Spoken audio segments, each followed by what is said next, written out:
Hello everybody, welcome to another true review. Today I'm bringing you Blast Brawl 2 Bloody Boogaloo on the Xbox One. That's a great name, isn't it? I think the Bloody Boogaloo thing is to tie in with Halloween season, I'm not entirely sure. But what we have here is it's a US only one for the moment anyway, and it's one of these 4-player local versus games, but it also does have a great other feature in it as well, which I'll get to in a moment.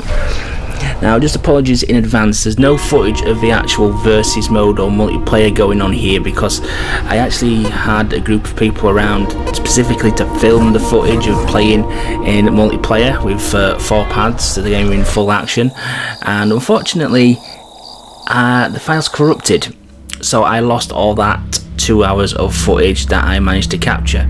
So you'll have to take my word for it, but in multiplayer it does really work. It is a really fun title, and apologies that there's no footage there, but I simply can't get people together again to do that anytime in the near future anyway. It was pretty hard to do in the first place. So what do we have? We have 2 distinct game modes. We have the versus mode, which you're not going to see a lot of, which is a simple game of 1 versus either 2 to 4, and you have to basically kill each other. There's a few different game modes to play, such as like Juggernaut, where one of you is the Juggernaut and you have to, kill that person to score points and you become the said Juggernaut. Simple death matches and things such as that. Just your standard game modes, but you do have several different maps. There's 4 distinct areas to the game. There's the Neon City area, there's the caves, there's the wasteland, and there's like the robotic factory.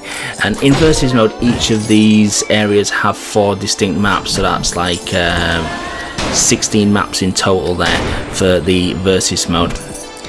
And it's really good because each character is very different to one another. They have a distinct play style.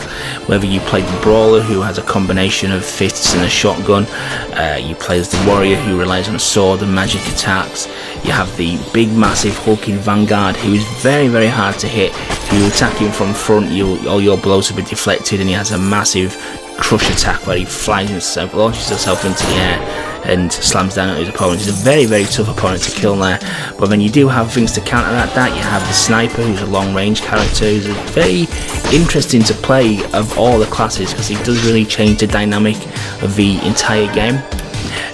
Weird characters like the Pirate, who uses confusion to his strengths, and he can fly with the aid of his parrot.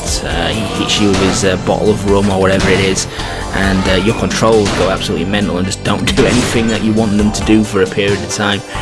Very weird character. And you've got other ones like the Ninja as well, and the Viking. All distinct playstyles, all distinct ways that they swing their weapon, fire their weapon, and surprisingly they actually all do play different and offer enough variety and challenge when you play as them, which is hard to achieve for a game that's in essence pretty simple. The other mode, which you will be seeing footage of on the screen as I speak, is the excellent wave mode. Now this again can be played in solo, so that's fantastic. Up to 4 players, and it's basically an arena style kind of battle where you go against the AI. And whilst the 4 distinct areas are still present, you only can actually play on a single map for each one on this occasion. I found that the very first map, the Neon City one, was the easiest map to play on. The other 3 are very brutal, very difficult, and I'm not ashamed to admit they absolutely kicked my ass. But again, the play style of these characters that you can pick up makes each attempt at these very different from one another, because they do the timing in even if it's a melee character, the timing in the melee swings is very different from one another, and it just kind of, I'm quite surprised. I know I keep saying it, but I'm kind of surprised how they've actually got that level of depth into the characters when it's just a simple game in essence. But yeah, the wave mode is where I spent the majority of my time. Like I say, as I had to arrange for people to come around to capture multiplayer footage. In solo mode, it's highly playable, highly entertaining, and in multiplayer mode, the wave mode is truly excellent. I feel with the wave mode, there's a a game in itself to come out of this. Maybe a nice action platformer. I can just see an action scrolling platformer where you have to get from left to right, killing enemies as you go. With this cast of characters, I can see that working really, really well. I'd love to see that, to be honest with you.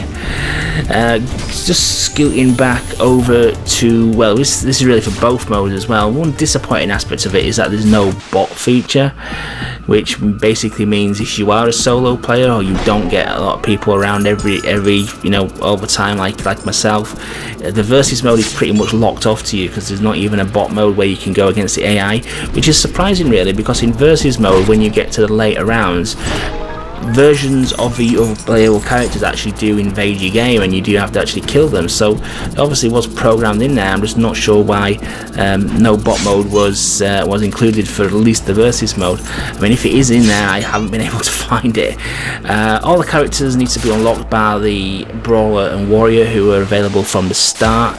They're quite simply unlocked just by playing wave mode and killing enemies, collecting coins, and you do have them all unlocked probably in the first hour of play. There's an achievement associated with unlocking each character. There's achievements, majority of them are in wave mode. You have to reach wave 10 solo with each of the characters. Now, some of the characters that is a pretty mean challenge, other characters it's a lot easier to do. But overall, a really nice package, and still a cracking title, and really enjoyed it overall. And I said, any other criticism I can level at it is there's seemingly no bot mode for the versus, which shuts that aspect of the game off for you. So I'm going to give Blast Brawl 2 Bloody Boogaloo, I have to remember the name of the title there, a cracking 4 out of 5. Really enjoyed it. I'm still playing the wave mode as we speak, and yeah, really enjoyable title. Hope to see more of this developer, and hopefully it does well enough that they are able to do a European release.